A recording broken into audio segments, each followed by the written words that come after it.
personnage, celui-ci est tchétchène, il est inconnu, et c'est peut-être presque un message que nous, occidentaux, on doit bien entendre, que les services de police ont entendu depuis longtemps, bien avant nous, parce qu'ils sont bien plus réactifs et c'est leur métier. Mais nous, on doit l'entendre, c'est important. Alors évidemment, on va en savoir dans les prochaines heures, dans les prochains jours, un peu plus sur le profil et les motivations de ce terroriste présumé, mais dans ses tweets, il cite Emmanuel Macron, il cite également le président turc Tayyip Recep Erdogan. On sait que les échanges ont été extrêmement violents entre les deux dirigeants autour d'un conflit qui concernait au départ la Grèce et la Turquie. Il évoque également le fait qu'Al Jazeera nomme Emmanuel Macron, après son discours, des muraux sur les séparatismes. C'est-à-dire que peut-être que le contexte international peut au final avoir eu un rôle dans la motivation, dans l'action absolument sordide de ce jeune homme. Il y a un peu de charabia quand même dans ces tweets. On a essayé de les décrypter, mais il y a un peu de charabia effectivement. Même chose, René Huyghe le disait tout à l'heure, le 9 août, dimanche 9 août, 6 jeunes Français de l'association humanitaire ACTED ont été tués au Mali, qui allaient passer un dimanche matin à visiter un parc de girafes. Alors, on n'a jamais eu, il n'y a pas eu vraiment de revendication, on n'a jamais su si c'était... non, c'était pas très clair. Est-ce que c'est des jeunes qui ont été visés parce qu'ils étaient des humanitaires français? Est-ce que ce sont des coupeurs de chemin? Il y a des coupeurs de chemin en Afrique qui agressent des touristes, mais visiblement rien ne leur a été volé. Ont été tués aussi leur chauffeur et le guide qui les accompagnait. 8 morts au total. La preuve que les intérêts français partout dans le monde sont menacés et la haine anti-français se déplace, pas seulement au Mali, mais dans beaucoup d'autres pays maintenant d'Afrique où la France a des intérêts. L'opération Barkhane se déploie d'ailleurs, un peu plus, beaucoup plus vigilante et beaucoup plus insistante. Donc la France a été menacée par l'État islamique au moment du procès Charlie et au moment de la republication des caricatures par Charlie Hebdo. La menace est constante et j'ai envie de dire que le niveau de menace sur la France a rarement été aussi élevé. On va se rendre devant le collège du Bois d'Aune à Conflans-Sainte-Honorine, puisque c'est là qu'enseignait précisément la victime. C'est aussi à quelques mètres de cet établissement que la victime a été décapitée par l'assaillant. Isabelle Gollens, vous êtes sur place et la journée a été marquée, notamment, Isabelle, par la venue du président de la République qui a passé un long moment sur place, qui s'est exprimé, discours assez court, mais des mots assez forts d'Emmanuel Macron, Isabelle.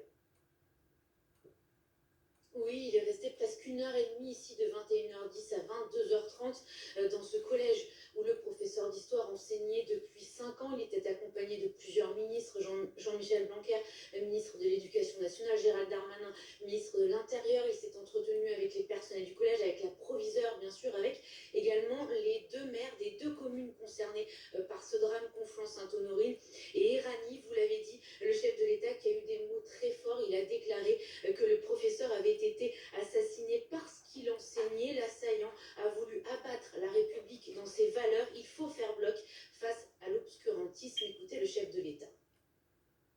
Ils ne passeront pas.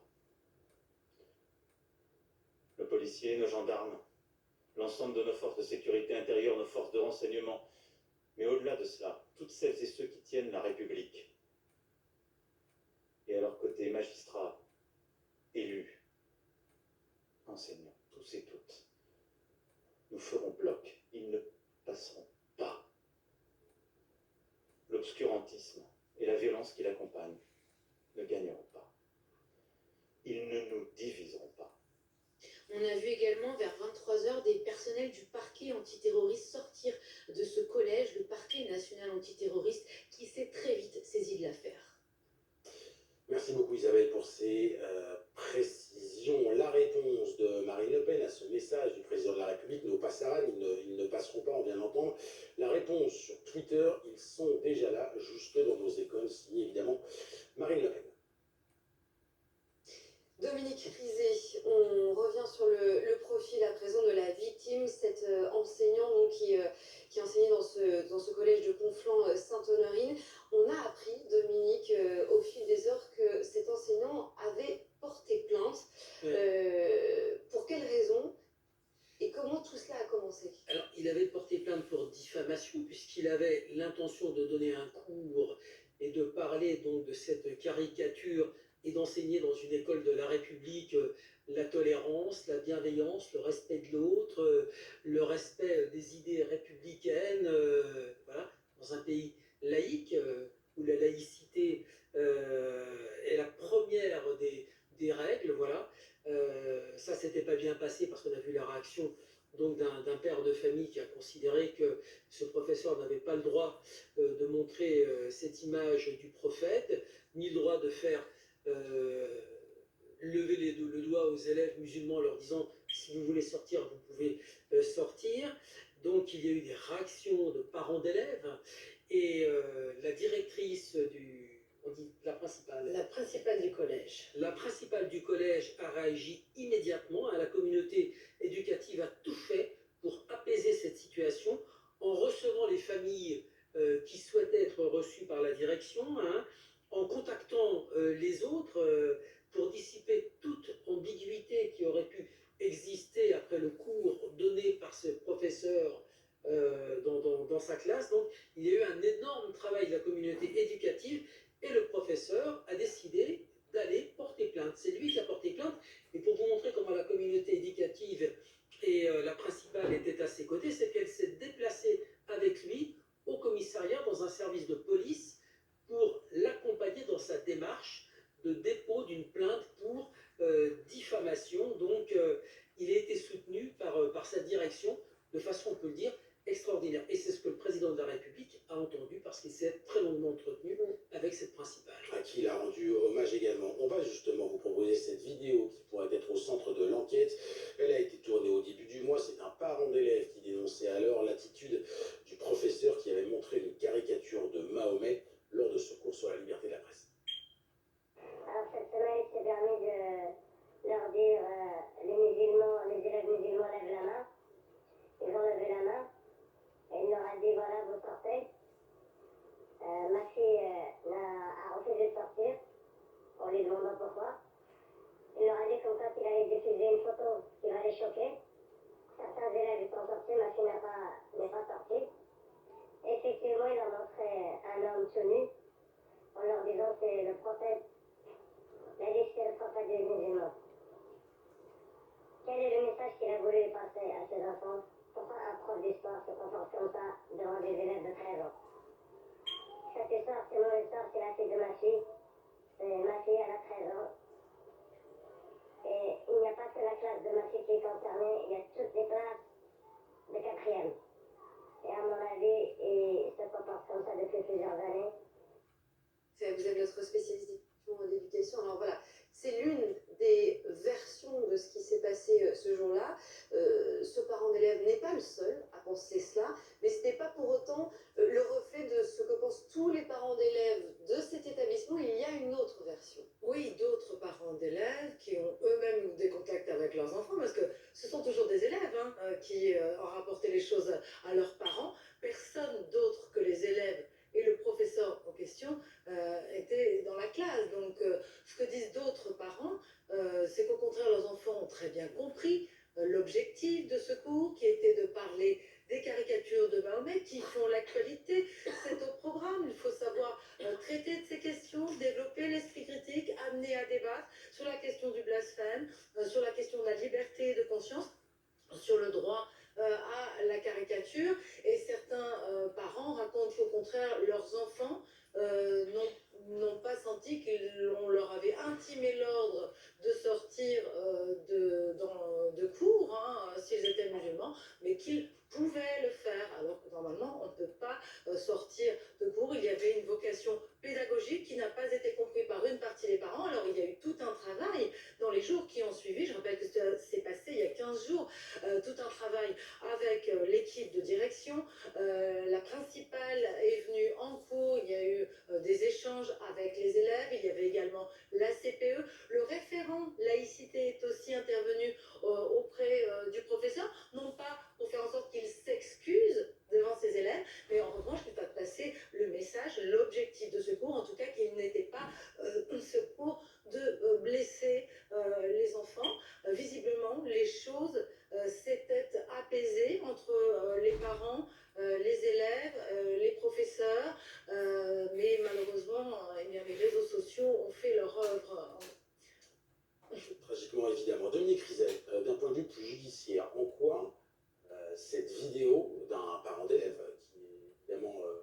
responsable officiellement de rien à l'heure où nous parlons. En quoi cette vidéo pourrait servir aux enquêteurs? Cette vidéo, elle peut servir aux enquêteurs, Ronald, parce qu'elle est un vecteur. Elle est un vecteur d'abord de la stupeur de ce père de famille, pour une fois qui a le droit de diffuser ou en tout cas d'émettre cette opinion, un peu moins le droit de la mettre sur les réseaux sociaux et de crainte, sans s'imaginer.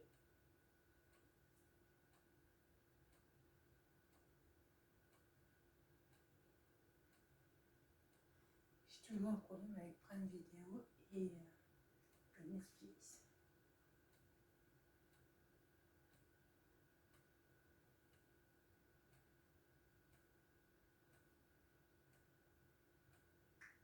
Quelques-uns qui sont à l'opposé de cela et qui sont des personnes haineuses.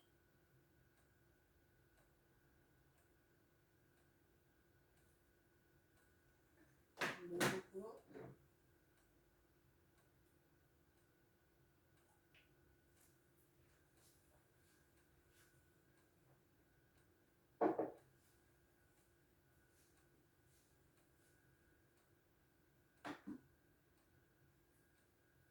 D'ailleurs, plein de haine, des gens qui répondent, vous n'avez pas le droit de dire ça d'un professeur, et c'est vrai que tout ça va être étudié, analysé, et peut-être que cet homme de 18 ans, ce jeune homme de 18 ans, eh bien, il a juste consulté sur Internet cette vidéo, et qu'il a décidé de faire ce qu'il a fait ce soir.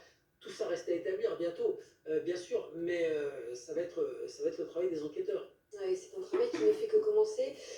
Forcément, en tout cas, ce nouvel acte, ce nouveau drame a suscité évidemment de nombreuses réactions politiques. On parlera dans un instant, mais aussi et surtout une réaction de Charlie Hebdo, du journal satirique qui a été visé, dont les anciens locaux ont été visés par un nouvel attentat. C'était le 25 septembre dernier. Regardez ces mots de Charlie Hebdo: cet acte immonde endeuille notre démocratie, mais doit nous rendre plus combatifs que jamais pour défendre notre liberté. Patrick Pelou, ancien collaborateur de Charlie Hebdo, était avec nous tout à l'heure. Écoutez sa réaction. Il faut se mobiliser. La mort de cet enseignant doit bouleverser le monde de l'enseignement, doit bouleverser la société. Il se passe encore des choses, il faut dire les mots sur la violence et le radicalisme religieux et l'islamo-fasciste. Il faut dire les choses. Il faut dire que cette gangrène qui va pourrir le pays ne peut pas continuer et qu'on doit vraiment se mobiliser. Parce que la laïcité n'est pas quelque chose qui est esquive. Croire, c'est la liberté de chacun. On peut croire dans toutes les religions qu'on veut, mais l'islamisme ne prendra jamais le pouvoir politique en France. Et sa terreur, la terreur qu'il essaye de faire porter, parce que là, ce qu'ils essayent de viser, c'est terroriser les enseignants. Pour plus qu'ils enseignent et qu'ils expliquent la liberté de caricaturer et la laïcité, et bien justement, il faut qu'on soit tous derrière les enseignants, parce qu'il faut que ça continue, parce que c'est un enjeu pour notre civilisation. Dominique Rizet, puisqu'on évoque évidemment ces caricatures republiées par Charlie Hebdo, le contexte évidemment aura peut-être joué. Nous sommes en plein procès des attentats de janvier 2015. On est en plein procès des attentats de 2015. Charlie a commencé il y a un mois et demi maintenant et qui va durer encore. On est en plein procès Sid Ahmed Glam, l'attentat raté contre l'église de Villejuif.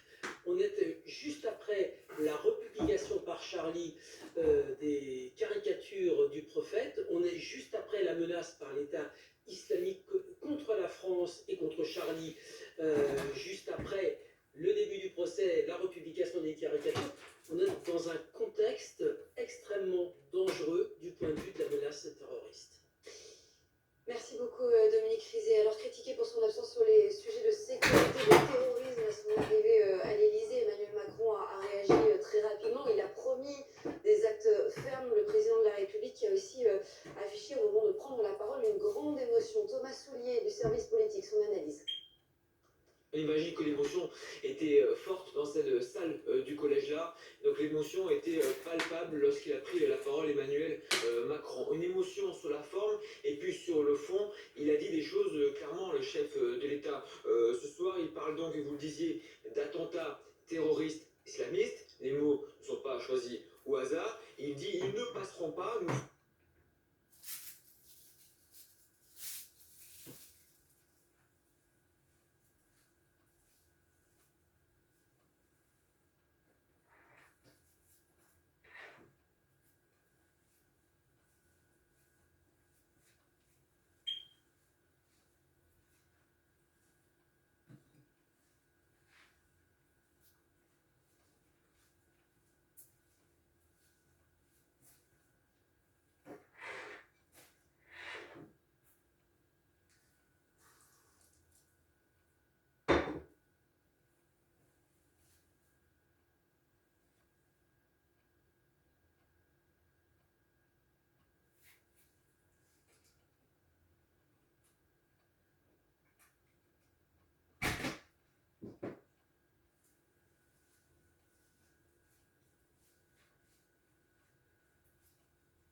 pause, lecture, un passage biblique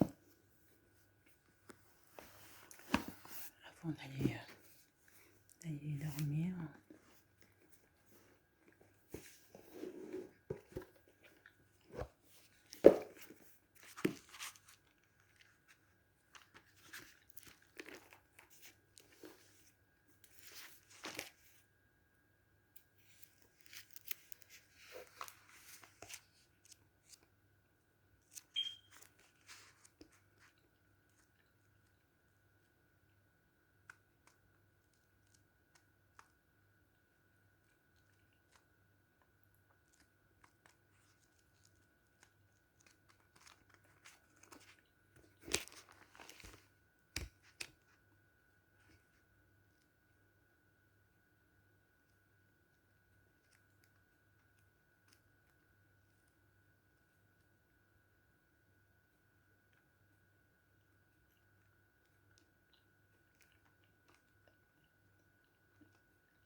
Donc là, ce sera le livre des Éphésiens.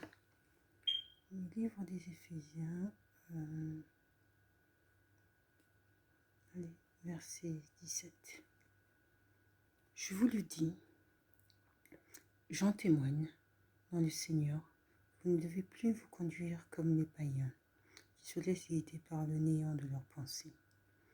Ils ont l'intelligence remplie de ténèbres. Ils sont étrangers à la vie de Dieu, à cause de l'ignorance qui est en eux, à cause de l'endurcissement de leur cœur. Ayant perdu le sens moral, ils se sont livrés à la débauche, au point de se donner sans retenue à toutes sortes d'impuretés. Mais vous, ce n'est pas ainsi que l'on vous a appris à connaître le Christ. Si du moins l'annonce et l'enseignement que vous avez reçus à son sujet s'accordent à la vérité qui est en Jésus, il s'agit de vous défaire de vos conduites d'autrefois, c'est-à-dire de l'homme ancien corrompu par les convoitises qui l'entraînent dans l'erreur. Laissez-vous renouveler par la transformation spirituelle de votre pensée.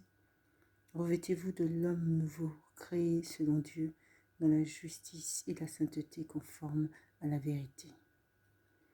Débarrassez-vous donc du mensonge et dites la vérité, chacun à son prochain, parce que nous sommes membres les uns des autres. Si vous êtes en colère, ne tombez pas dans le péché, que le soleil ne se couche pas sur votre colère. Ne donnez pas prise au diable. Que le voleur cesse de voler, qu'il prenne plutôt la peine de travailler honnêtement de ses mains, afin d'avoir de quoi partager avec celui qui est dans le besoin. Aucune parole mauvaise ne doit sortir de votre bouche, mais s'il en est besoin, que ce soit une parole bonne et constructive, profitable à ceux qui vous écoutent. N'attristez pas le Saint-Esprit de Dieu, qui vous a marqué de son sceau en vue du jour de votre délivrance. Amertume, irritation, colère, éclat de voix ou insulte, tout cela doit être éliminé de votre vie, ainsi que toute espèce de méchanceté.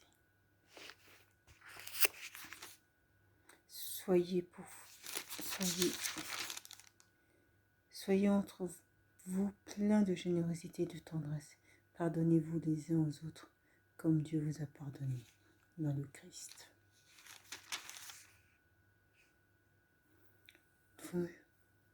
C'est un bon passage et un passage très intéressant.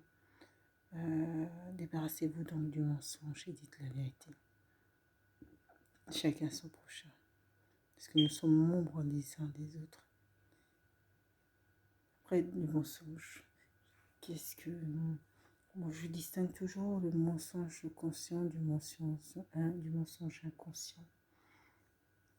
Et donc, ce n'est pas un mensonge, puisque la réalité des faits indiqués correspond véritablement à à l'information que souhaite véridique que souhaite transmettre l'individu, qui ne cherche pas du tout à vicier cette information, mais simplement à transmettre cette information. Après, d'autres éléments rentrent en compte dans la communication et qui peuvent aussi tronquer aussi cette information, et l'information peut être erronée.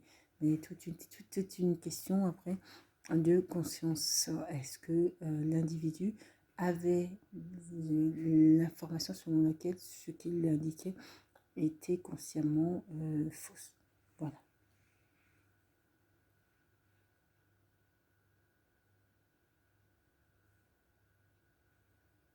Si vous êtes en colère, ne tombez pas dans le péché, que le soleil ne se couche pas sur votre colère.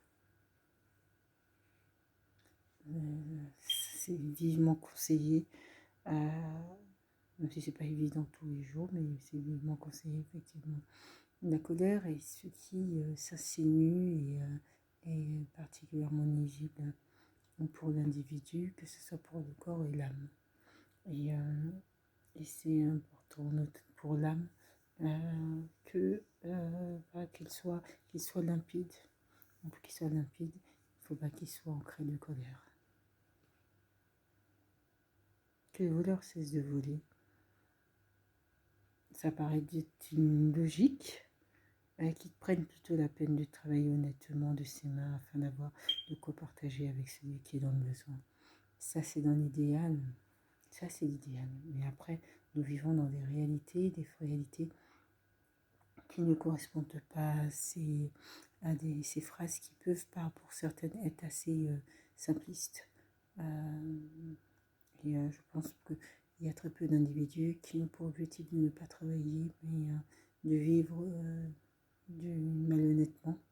La plupart des individus sont des individus qui ont tout fait justement pour pouvoir s'insérer dans la société de manière correcte, être intégrés et réussir, et qui malheureusement se sont aussi retrouvés face à des blocages du système, et donc qui ont essayé de trouver les moyens pour pouvoir s'en sortir, jusqu'à ce qu'il y ait peut-être même une économie souterraine qui aujourd'hui leur permet de vivre.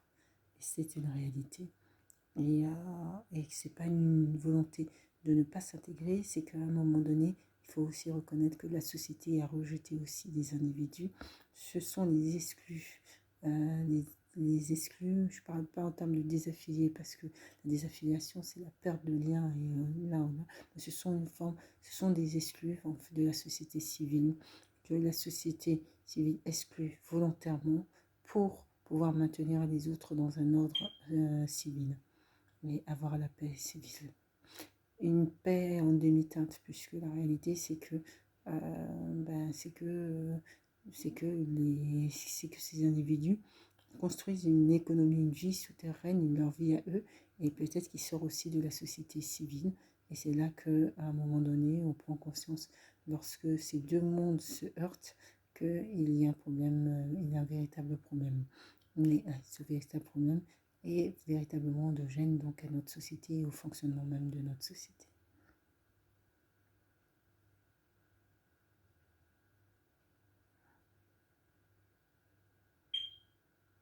Amertume, irritation, colère, éclat de voix ou insulte, tout cela doit être éliminé de votre vie, ainsi que toute espèce de méchanceté. Soyez en vous plein de générosité et de tendresse. Pardonnez-vous les uns aux autres, comme Dieu vous a pardonné dans le Christ. Dans le Christ. Donc voilà, pour ce soir, j'avais envie de lire là ce soir un passage biblique. Tout.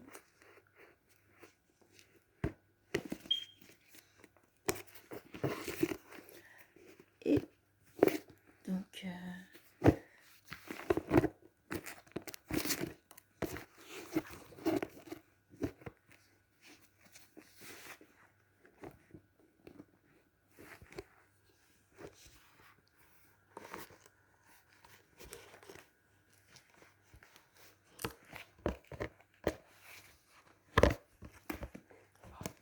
pourquoi je n'arrive pas à bien mettre correctement ma limite. Donc voilà, et avec la petite pochette que j'ai achetée pour ma fille. Je pense que je lui dis, je sais pas si chez son papa, elle aura l'occasion de venir. Je vais quand même lui remettre. Et puis je m'achèterai ma Bible à moi, une jolie Bible. Et celle-ci, c'est celle de ma fille.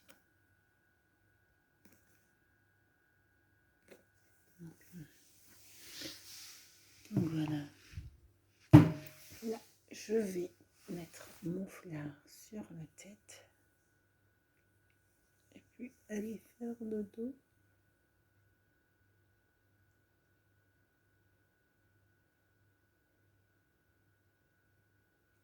Et faire dodo.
Je mets le téléphone à charger.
Et une file.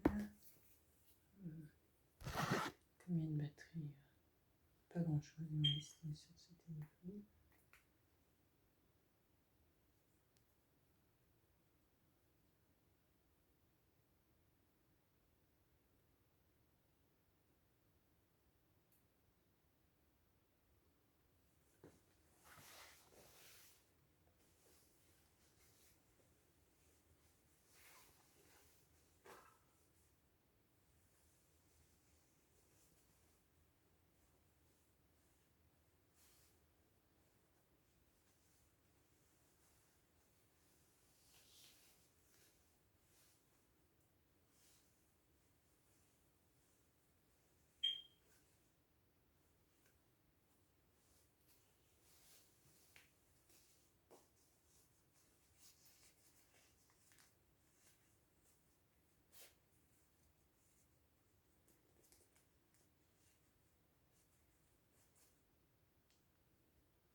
Bonne nuit.